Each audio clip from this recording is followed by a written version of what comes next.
Dear students, in the last video, we have discussed about determination of different pharmacokinetic parameters from one compartment open model extravascular administration.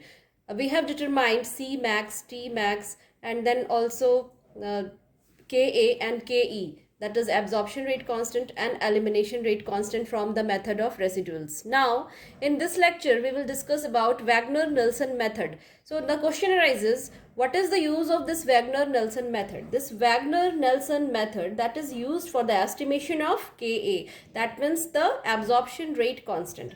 ठीक है, ये absorption rate constant को estimate करने के लिए use होता है. तो आप कहोगे कि मेथड ऑफ रेसिडुअल्स भी तो के को डिटरमाइन किया हमने, मेथड ऑफ रेसिडुअल्स से के ई को डिटरमाइन किया.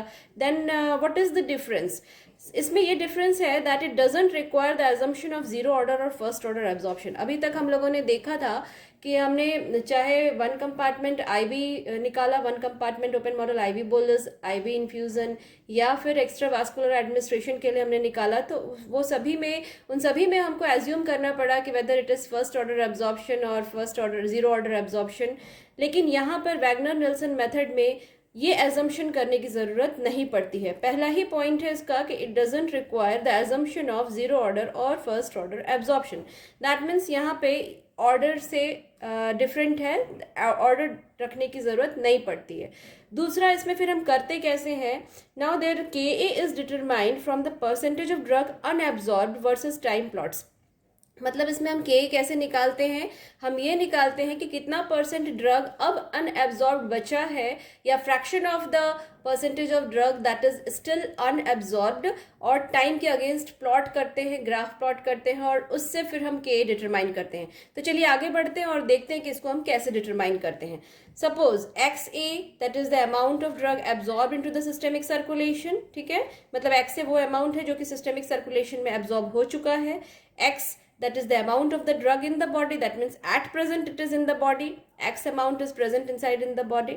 And xe, capital E, that is the amount of drug eliminated from the body, मतलब इतना amount eliminate हो चुका है. ठीक है, तो so xa is the amount of drug that is absorbed into the systemic circulation. xa क्या होगा? that means ये total drug जो है that is systemic circulation में absorb हुआ है, that will be equal to that the amount of the drug that is present inside our body at present and amount of the drug eliminated from the body. So this equation is clear to you. XA is equal to X plus XC. मतलब जितना total amount absorb हुआ है वो क्या क्या कहाँ, वो जो उसमें से ही कुछ एलिमिनेट हुआ होगा और उसी में से कुछ प्रेजेंट रहेगा, इसलिए XA is equal to X plus XE.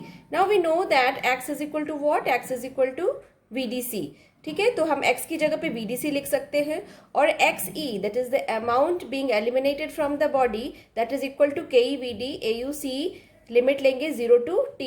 This is from non compartmental analysis for a drug that follows one compartment kinetics. मतलब नॉन कंपार्टमेंटल एनालिसिस में आप देखोगे ये एक फॉर्मूला आपको मिलेगा, total clearance is equal to X0 upon AUC. ठीक है, टोटल क्लियरेंस क्या होता है?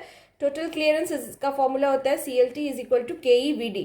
ठीक, तो KEVD हम इसकी जगह पे रख देंगे CLT की जगह पे, और CLT की जगह पे अगर हम KEVD रखेंगे और तो हमको XE मिलेगा. XE is equal to KEVD AUC 0 to T. मतलब XE जो है वो क्या है? That is the amount of drug eliminated at time T. Okay, so इसी फॉर्मूला से, CLT के फॉर्मूला से इसको हमने इसमें पुट किया, XE के फॉर्म में पुट किया.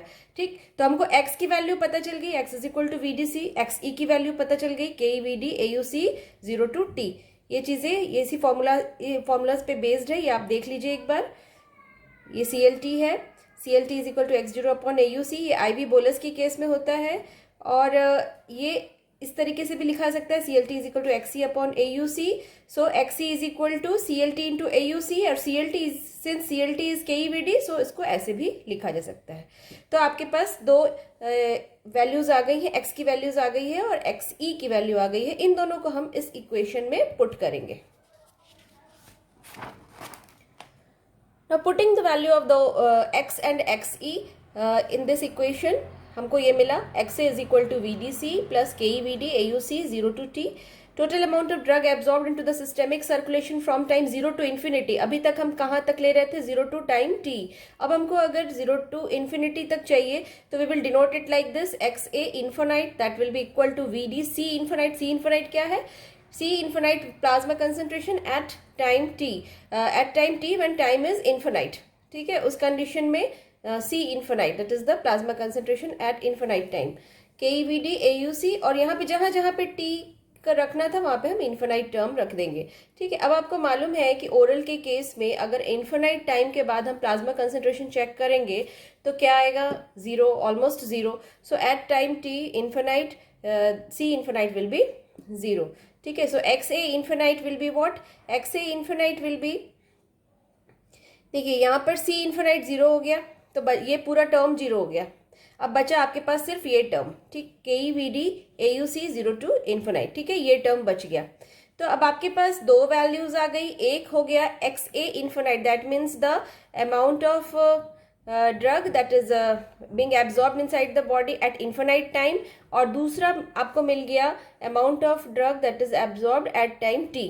ठीक है, ये दोनों इक्वेशंस आपको मिल गए हैं. अब हमको फ्रैक्शन निकालना है, जो अमाउंट ऑफ ड्रग एब्जॉर्ब हुआ है एनी टाइम टी पे उसका फ्रैक्शन निकालना है. ठीक, तो हम कैसे निकालेंगे फ्रैक्शन, इन्फिनाइट टाइम पे जितना था उसके ऊपर हम न्यूमरेटर में एक्स ए लेंगे, मतलब x A upon X A infinite. This will give you the fraction of the drug absorbed at any time T.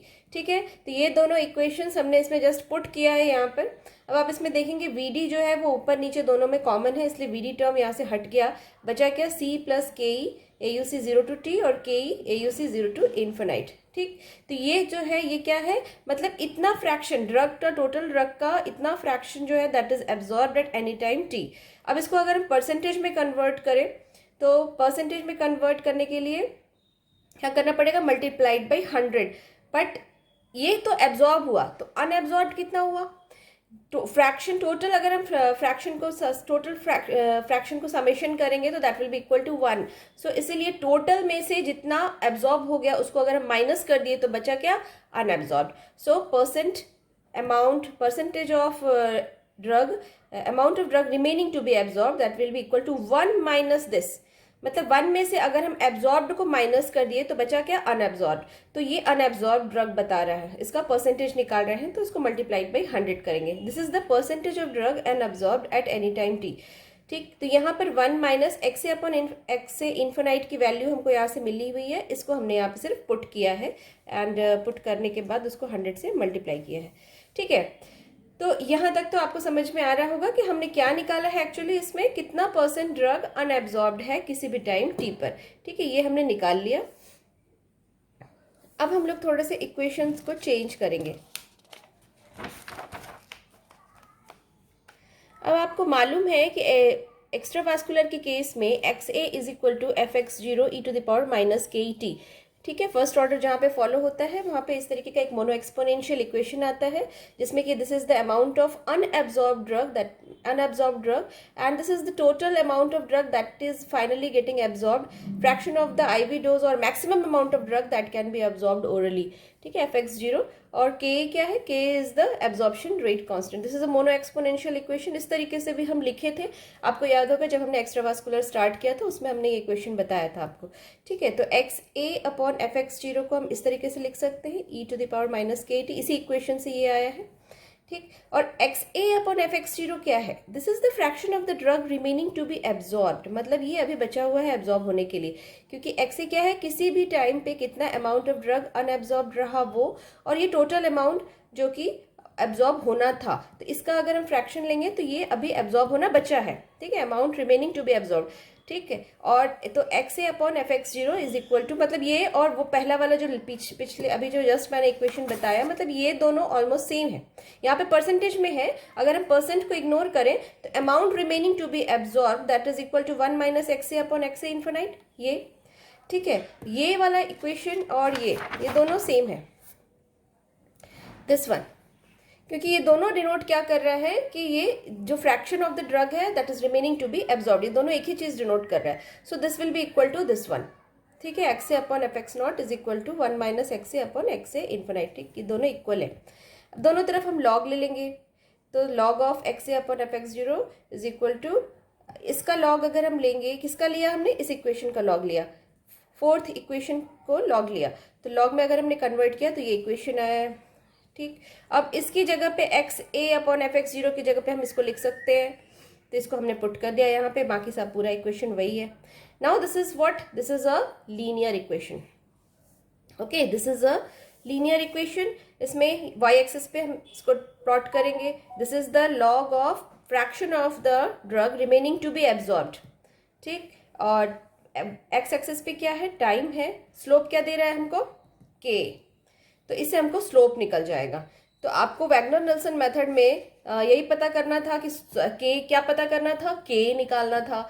और इसमें हमारा क्या बेनिफिट्स है, एडवांटेजेस क्या है कि इसमें हम कोई भी फर्स्ट ऑर्डर या जीरो ऑर्डर एज्यूम नहीं करते हैं. इसमें सिंपली हम लोग निकालते हैं. ठीक है, और इस तरीके से हमने इसको निकाल लिया. बट इसका डिसएडवांटेज है एक कि it applies only to the drugs having one compartment characteristics. ठीक, there is only one disadvantage, that it applies only to drugs with one compartment characteristics. So this is all Wagner-Nelson method, its benefits, its advantages and disadvantages. Next video lecture में हम लोग 2 compartment open model से start करेंगे. Thank you very much.